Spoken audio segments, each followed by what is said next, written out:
Welcome back to the Rick Smith Show. Now, here is Rick Smith.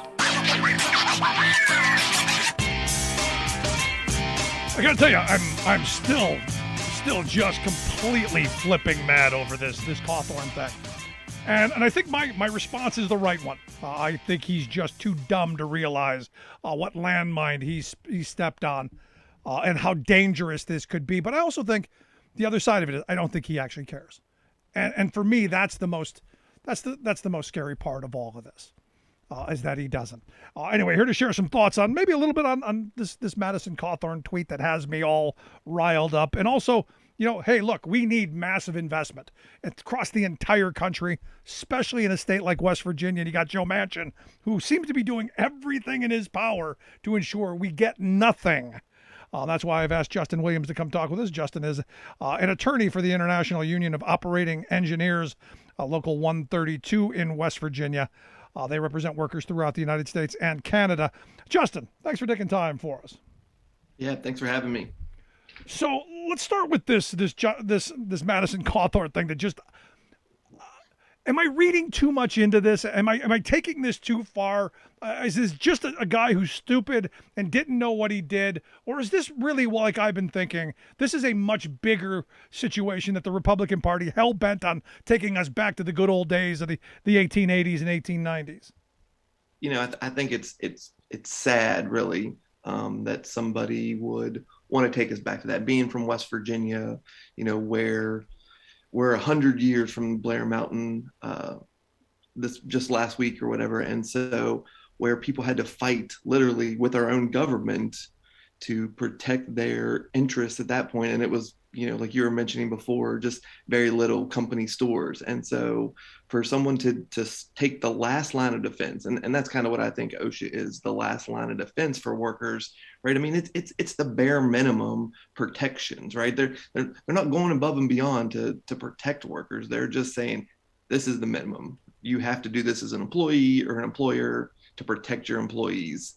And employers still don't do that. They still don't protect their workers, particularly, where there's not representation by a union who aren't willing to fight for the workers' rights or safety and welfare of their workers. And so, it's just sad that someone would think about working class people that way.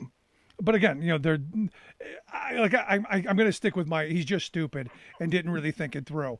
But ultimately, this still is the Republican platform.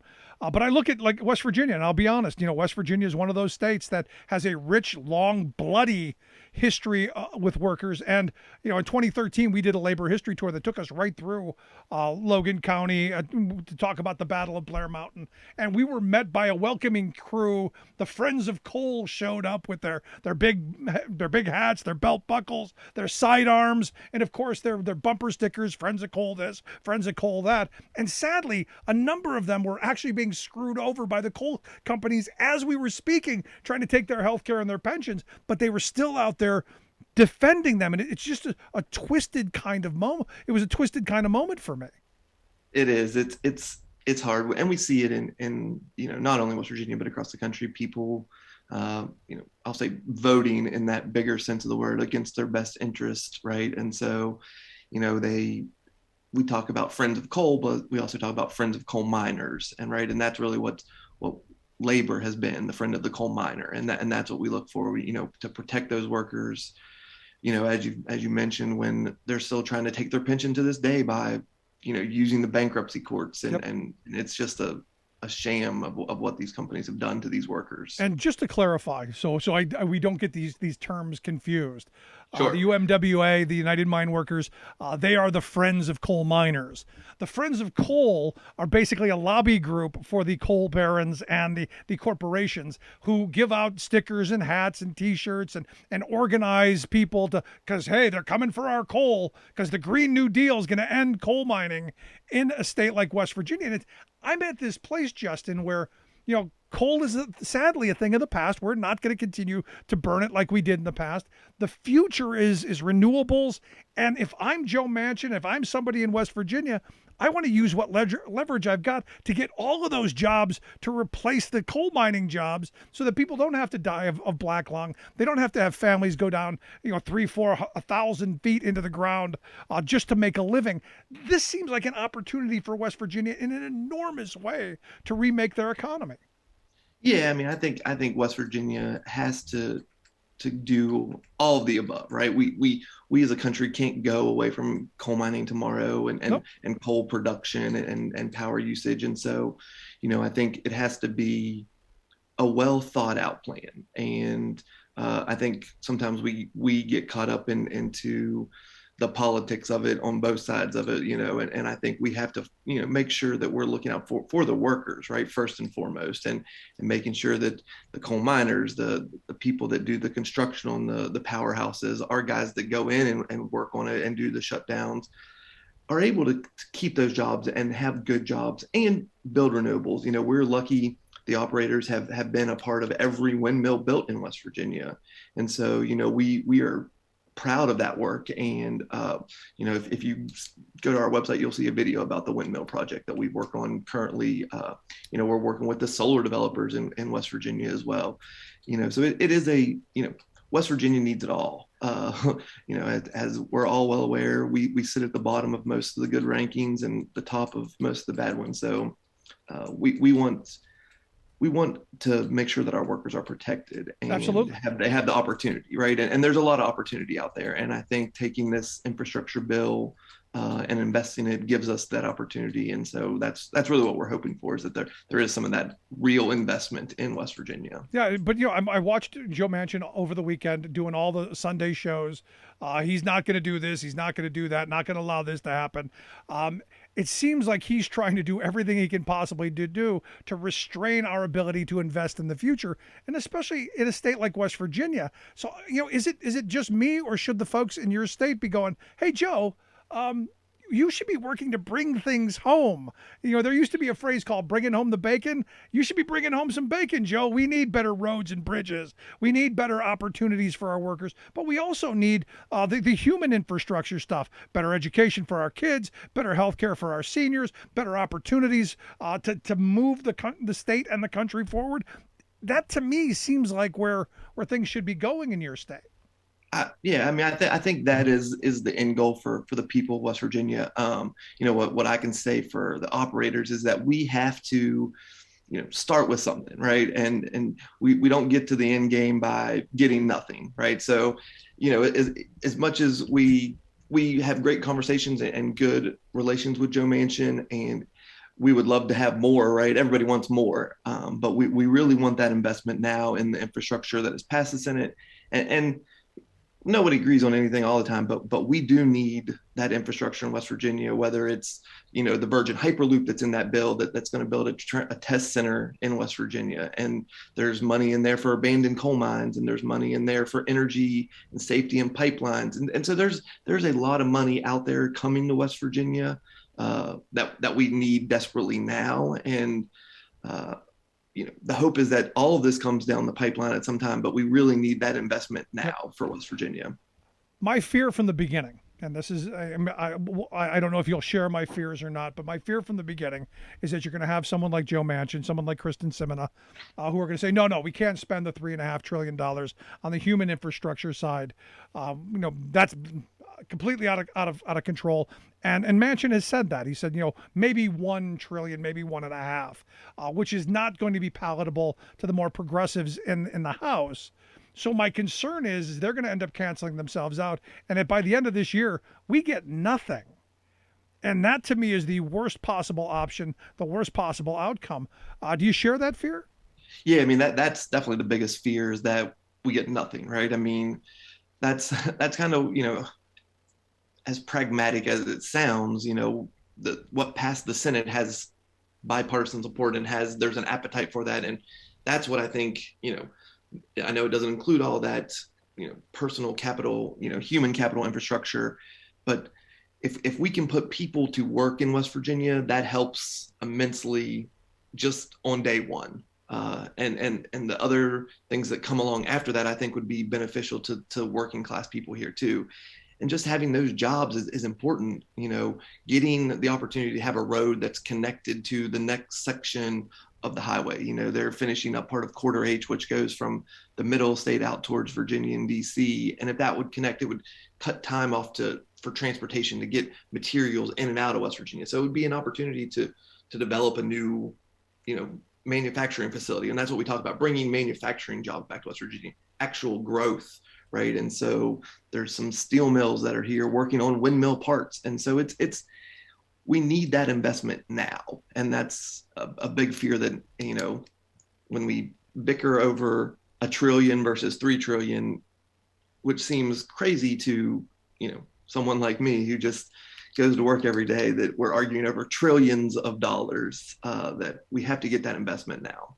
Yeah, I'm with you. We do need the hard infrastructure, but I also agree with the progressives that we do need to undo the last 40 years of the attack on the social safety net in this country, because it's my view that the anger that we're seeing in society is the fact that, a generation of working people my age and a little bit older were told that if you work hard, you played by the rules, you were going to lead the American dream, you were going to retire with some dignity and respect. And they've gotten to these years and they're going, it didn't happen. We lost our defined benefit pensions because companies were able to steal it. They promised us these 401ks that never quite panned out.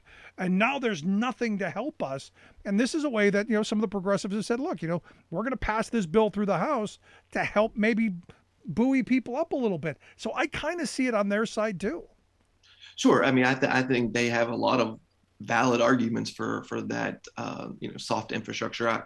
I myself have a family and kids, and so, my working wife as well. So like we have a 2 household working, and, it's a lot when there's, childcare issues, particularly in the middle of a pandemic. So I think, those are all valid concerns, but, going for what my members do every day, get up and as you were talking about before, the people that actually build this country, they need that hard infrastructure dollars, yesterday, really, and we need that investment, and so that's what we're trying to do. Don't disagree with that, but you got to understand there's leverage points. Oh yeah. And this is my fear. My fear is that one side's not going to blink, and we're going to end up playing chicken and end up smashing into each other and get nothing. That's my fear. So when you're talking to your members, when you're talking to people in your state, what's the sentiment now? Is it we just want the hard infrastructure and we don't really care about anything else? Is it that there's a need for both? What kind of response are you getting from folks? No, I mean, I definitely think there's a need for all of it, right? It's people want. I think they've seen what can pass the Senate, and they've seen, in the grand scheme of, they see a bill pass the Senate, and they think, oh, okay, it passed the Senate, we're moving it, let's go, let's take this money, kind of not really seeing it, and it got all the press, right? I mean, it was on the news, Manchin, Capito, they're pushing this infrastructure plan, and we're going to build bridges and roads and all that. And so, people now, they expect that, particularly here in West Virginia, because, both of our senators were the kind of the center point of those conversations back and forth for the last 3 months. And so, the other conversations are happening out there, amongst groups, all over the board. And so, but, I hear from my members, especially, that, the hard infrastructure is what they need. And that's just because that's what they do every day. That's what they know.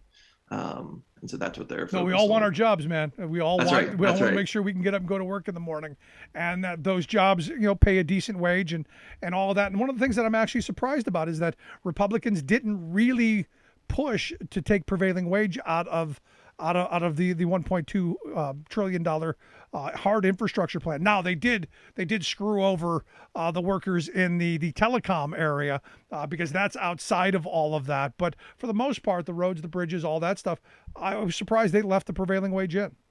Yeah, I mean, we were excited about that. And that was, one of the big conversations that we had with Senator Manchin and with Senator Capito, in conversations. And we're lucky that they both have been, pretty good allies on that issue, of the Davis-Bacon, particularly wages on those federal projects. So we're excited that it stayed in there, and that's a great for workers across West Virginia and across the country for that matter. Yeah, I would hope they would stay in there, because your own governor came out and said gutting prevailing wage doesn't work, passing the no rights at work nonsense, that doesn't work. None of the right-wing playbook actually works, but they still passed it anyway. So since Jim Justice came out and said that we right to work didn't bring jobs in, ending prevailing wage didn't bring jobs in, none of the tricks and ponies that the Republicans pull out actually helped. Did they go back and undo any of those things? Oh, of course not. Of course not. There have been some conversations, and we're talking to a lot of our friends who are friends of labor, both on the Republican and the Democrat side here in the state. Our state legislature is a little different because it was Democratic for so long, and now it's Republican majority like a lot of places. But there's a decent amount of Republicans who are friends of the working class, we'll say. They're maybe not necessarily all pro-union, but they're still understanding of our issues, and we're working on those every day. But it was a gift when the governor said that, just to reassure what we all knew, that they didn't work, they didn't bring jobs, but what has actually brought jobs is our members doing good work for companies that are relocating to West Virginia. No, but here's the thing. I believe Jim Justice and the Republicans knew that none of that stuff was going to work anyway. It was just on their wet dream list that they had to go forth and do to make their donors happy.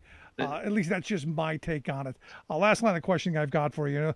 As you said a moment ago, the 100th anniversary of the Battle of Blair Mountain happened, where literally 1 million shots were fired in this labor war. You had the employers dropping bombs on the head of striking workers. This history is something that is never told, never taught in our schools. In fact, most people didn't even know it was the 100th anniversary. How do we move that messaging forward? How do we get that message out, do you think, in a better way?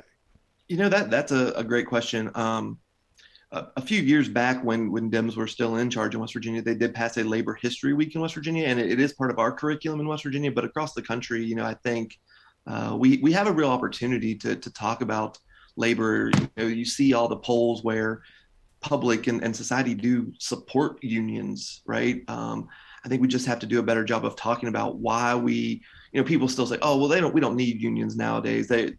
But we see it every day, whether it's here in West Virginia or in Alabama with Amazon workers, or wherever the case may be. There are people who are being abused by their employers, and I think that comes full circle all the way back to the OSHA stuff. I mean, if we're not tracking these bad employers with OSHA fines and violations, we don't know who they are, and they're just going to scapegoat. So we have to be able to hold them accountable while protecting our workers, and show the rest of the country that we are here to protect your rights and fight for your rights and make for a better working class people. There you go. Justin, I appreciate the time. Great talking with you. I hope you'll come back and talk to us again real soon. Thanks. I really appreciate it, Rick. Good stuff. Justin Williams. He's an attorney for the International Union of Operating Engineers, Local 132. I'd love to hear your thoughts. You can email me, rick@thericksmithshow.com. Quick break right back after this. Stick around. You listen to The Rick Smith Show. All working people come to talk. Remembering that united we bargain, divided we beg. Rick Smith.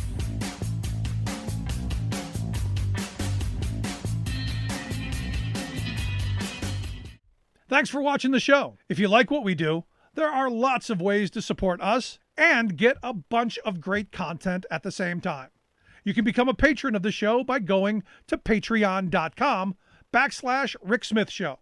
Search for us on YouTube for tons of new video content and a live stream of the show every day. Be sure to like and subscribe while you're there. If you want to follow us on social media, we're easy to find on Twitter, Facebook, or Instagram. You can stream the show using the Free Speech TV app, or watch us in one of our 2 time slots each week, Thursday nights at 8 p.m. Eastern or Saturday nights at 7 p.m. Eastern. Podcast fans can find us pretty much anywhere, including Apple Podcasts, Spotify, Google Podcasts, and the TuneIn app. We upload new content almost every day, but we began as a radio show, and because of that, we work hard to make sure the show is free and accessible to community radio stations from coast to coast. If you're a fan of the radio show, call your local station and thank them for putting us on. If we're not on your local radio dial, call your local community radio station and ask for us. They're not a bunch of corporate hacks. so they'll listen. I know this is a lot of information to take in all at once, so let's make this simpler. The fastest and easiest way to access all this great content is by going to our website, thericksmithshow.com. There you'll find links to all the different ways to enjoy the show and all the ways you can support us and those who help us fight back against the corporate media machine. We've been right up in their greedy little faces since 2005, and with your help, we plan to keep fighting the good fight for many years to come. Thanks for your help. We hope you enjoyed the show, and we look forward to seeing you back here next time.